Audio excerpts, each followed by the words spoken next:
इस कहानी का शीर्षक है कलयुग की 5 कड़वी सच्चाइयाँ।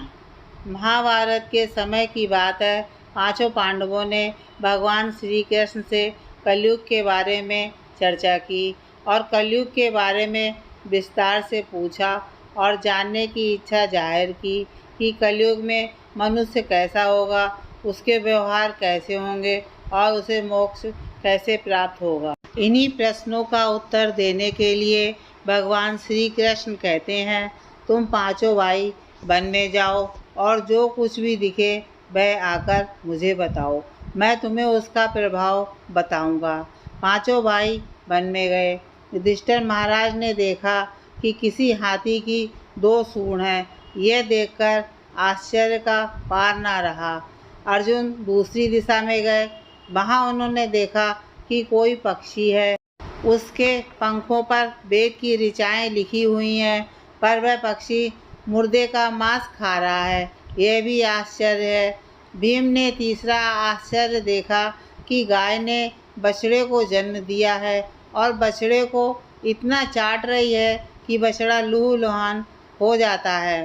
सहदेव ने चौथा आश्चर्य देखा कि 6-7 कुएं हैं और आसपास के कुओं में पानी है, किंतु बीच का कुआं खाली है।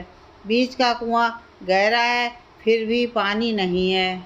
पांचवें भाई नकुल ने भी एक अद्भुत आश्चर्य देखा कि एक पहाड़ के ऊपर से एक बड़ी शिला लुढ़कती लुढ़कती आती है और कितने ही वृक्षों से टकराई, पर वह उन वृक्षों के तने उसे रोक न सके।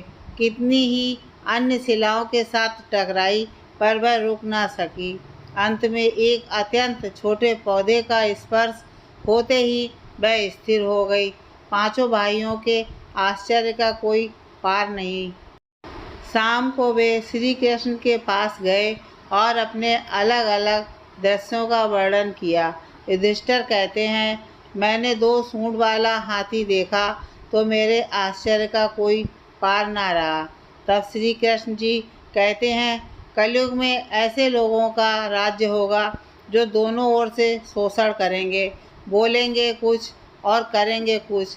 ऐसे लोगों का राज्य होगा, इससे तुम पहले राज्य कर लो।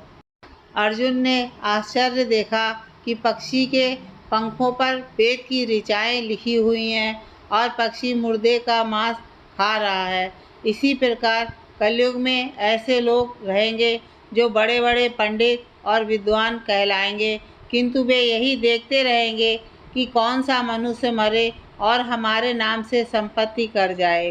संस्था के व्यक्ति विचारेंगे कि कौन सा मनुष्य मरे और संस्था हमारे नाम से हो जाए। हर जाति धर्म के प्रमुख पद पर बैठे विचार करेंगे कि कब किसका श्राद्ध हो। चाहे कितने भी बड़े लोग होंगे, किंतु उनकी दृष्टि तो धन के ऊपर अर्थात मांस के ऊपर ही रहेगी।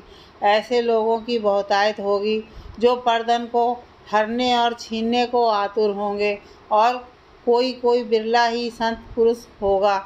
भीम ने तीसरा आश्चर्य देखा कि गाय अपने बछड़े को इतना चाटती है कि बछड़ा लहूलुहान हो जाता है।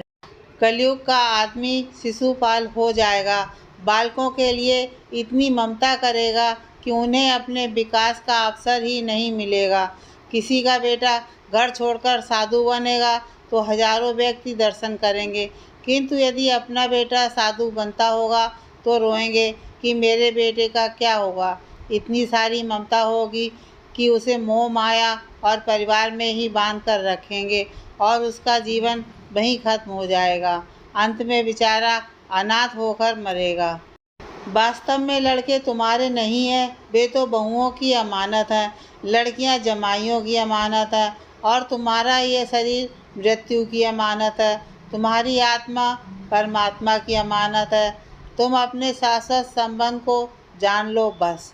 सहदेव ने चौथा आश्चर्य ये देखा कि 5-7 भरे कुएं के बीच का कुआं एकदम खाली है। कलयुग में धनाढ्य लोग लड़के लड़की के विवाह में, मकान के उत्सव में, छोटे बड़े उत्सवों में तो लाखों रुपए खर्च कर देंगे, परंतु पड़ोस में ही यदि कोई भूखा प्यासा होगा तो उसे यह नहीं देखेंगे कि उसका पेट भरा है या नहीं।